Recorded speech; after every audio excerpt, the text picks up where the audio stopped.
লড়াই আরো লম্বা লড়াই করতে হবে আমাদের, কারণ ওপারে জিহাদি ডক্টর ইউনূস আর এপারে ইউনূসের আদর্শ বোন মমতা ব্যানার্জি, দুজনই এক।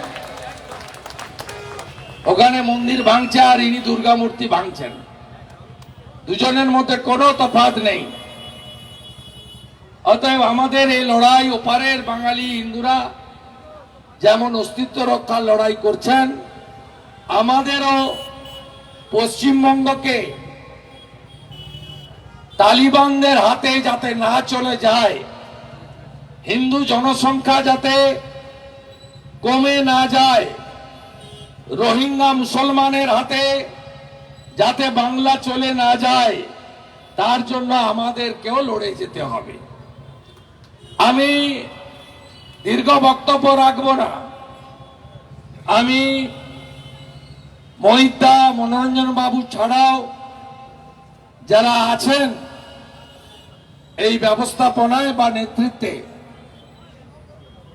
আমাদের সহযোগীরা সংঘমিত্রা দি থেকে সন্দীপ বাগচি, বাদল মজুমদার, প্রীতম ভাই, উত্তম দা, এন মোহন রাও, রেখা বোন এবং আমাদের অন্যান্য যারা আছেন, প্রত্যেককে আমি ধন্যবাদ, কৃতজ্ঞতা জানাবো।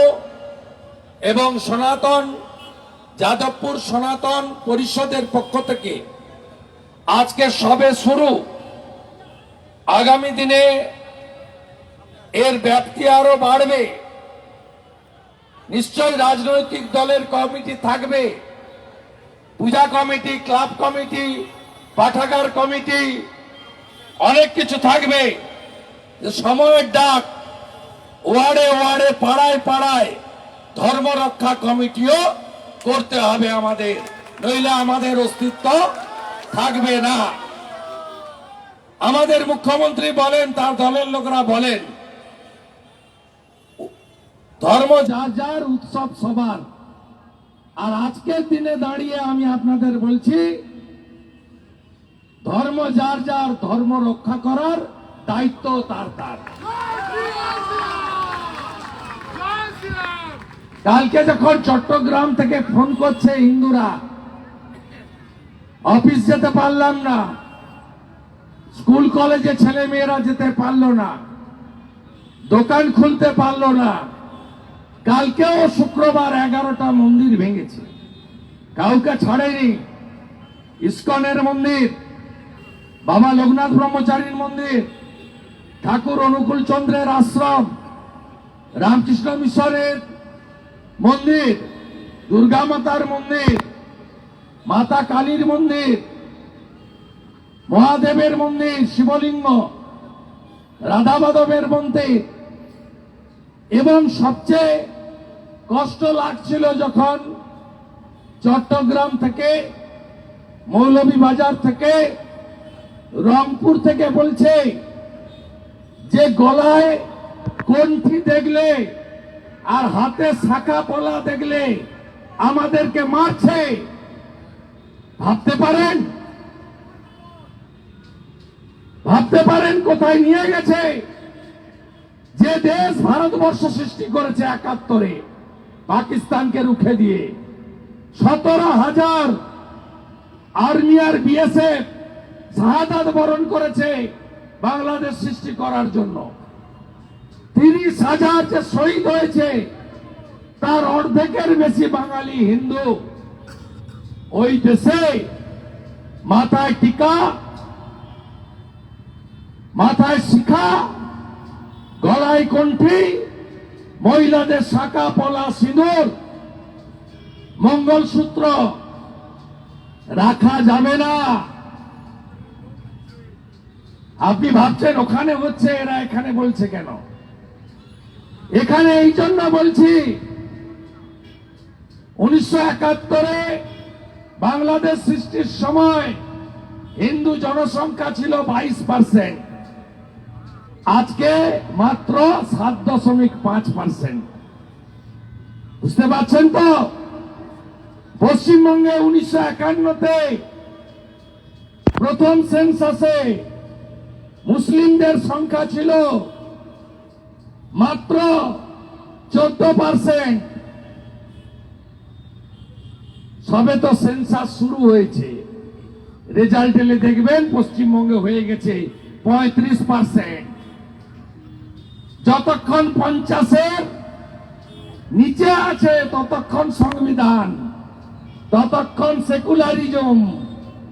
আর 50 পেরিয়ে যাওয়ার পরে সিদ্দিকুল্লাহ চৌধুরীর ভাষা দেখছেন। এই মলয় মজুমদাররাও কে মন্ত্রী করেছে, কি বলছে বিধানসভার ফ্লোরে দাঁড়িয়ে, তোমাদের হাম দো হামারা দো, আর আমাদের হাম দো হামারা চার। মন্ত্রী বলছে, রাজ্যের মন্ত্রী বলছে, কোন মৌলবী বলছে না,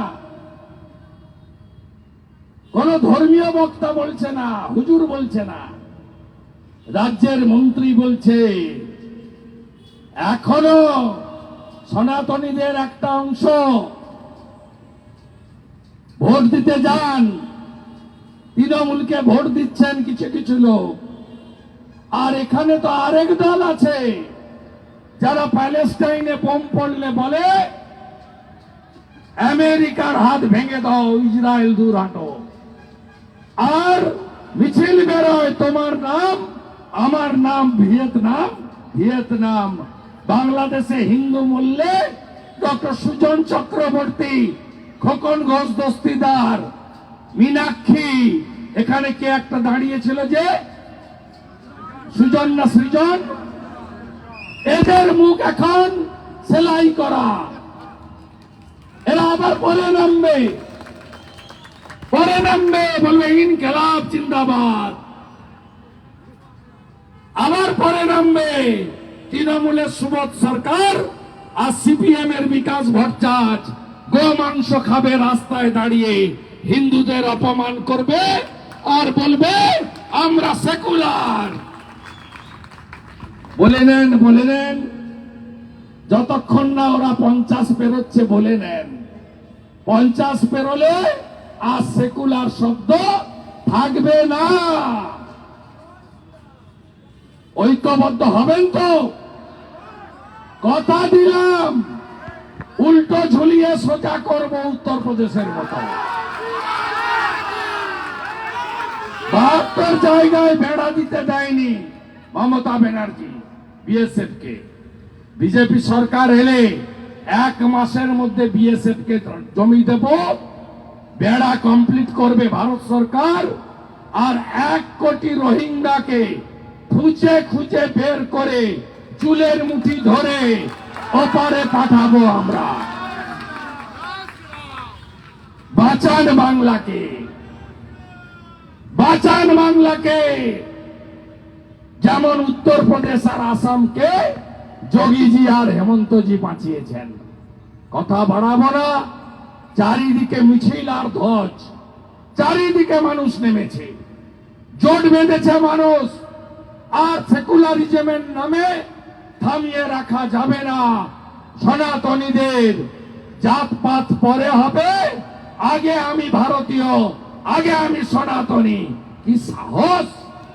ভারতীয় পতাকার উপরে পা দিয়ে কলেজে ঢুকছে, বেরোচ্ছে ভারতীয় পতাকা। এক্ষুনি যদি আদানি বিদ্যুৎ বন্ধ করে 80% অন্ধকারে চলে যাবে। ঝাড়খণ্ডে বিদ্যুৎ উৎপাদন, ফরাক্কার উপর দিয়ে বিদ্যুৎ যায়। বিদ্যুৎ নেই ওই রাজ্যে। সবে তো আলু 120, পেঁয়াজ 150, মরিচ 400, সবে। বাকিটাও দেখতে পাবেন। পাকিস্তানে যেমন 1 কেজি আটার দাম 400 টাকা, 1 লিটার পেট্রোল 1000 টাকা হয়েছে। এই ইউনুসের বাংলাদেশের অবস্থাও কি হবে আপনারা দেখতে পাবেন। 1 কেজি পেঁয়াজ না পাঠালে ভারত থেকে চিৎকার পড়ে যায়, ভারত হটাও। পাঠাবেন না রুগী ভারতবর্ষে, পশ্চিমবঙ্গে পাঠান, করাচি, লাহোরে। ডাক্তার বাবু অনেকেই সোশ্যাল মিডিয়ায় বলছেন আগে দেশ পরে রোজগার, এই বাংলাদেশের রোগী দেখব না। আমি এই ডাক্তার বাবুদের হ্যাটসঅপ করি। কি বলছে? বলছে প্রামাণিক সিল, মানে আমাদের হিন্দুদের যে নাই নাপিত সম্প্রদায়, বলছে এদের কাছে চুল দাড়ি কাটবেন না। কি বলছে? ময়রা মোদক মিষ্টি বানায় হিন্দু সম্প্রদায়ের লোকেরা, ময়রারা দীর্ঘদিন ধরে, যেমন মালাকাররা ফুলের মালা বানায়। বলছে ময়রা মোদকদের কাছ থেকে মিষ্টি খাবেন না, মিষ্টি কিনবেন না, নিজেরা বাড়িতে মিষ্টি বানান। বন্ধু, এটা যদি ভারতে আমরা শুরু করি কি হবে? ভালো হবে তো? আমাদের নিউটনের থার্ড ল বলে গেছে না, প্রত্যেক ক্রিয়ার সমান এবং বিপরীত ধর্মী প্রতিক্রিয়া আছে। তাই মুখ সামলে কথা বলুন, মুখ সামলে কথা বলুন, নইলে আমরাও 2,33,27,000 হিন্দুর ভোট পেয়েছি। আমি মমতাকে নন্দীগ্রামে হারিয়েছি শুধু হিন্দুদের ভোট নিয়ে। অভিজিৎ গাঙ্গুলিকে পার্লামেন্টে পাঠিয়েছি হিন্দুরা। আমরাও জোট বাঁধছি, জোট বাঁধন, তৈরি হন। ফালাকাটার বদলা নিতে হবে, গার্ডেন রিচের বদলা নিতে হবে, হাওড়ার শ্যামপুরের বদলা নিতে হবে, বজবজের নোদাখালীর বদলা নিতে হবে, বেলডাঙ্গার বদলা নিতে হবে। জাগো হিন্দু, জাগো হিন্দু, জাগো হিন্দু, দুনিয়ার হিন্দু এক হও।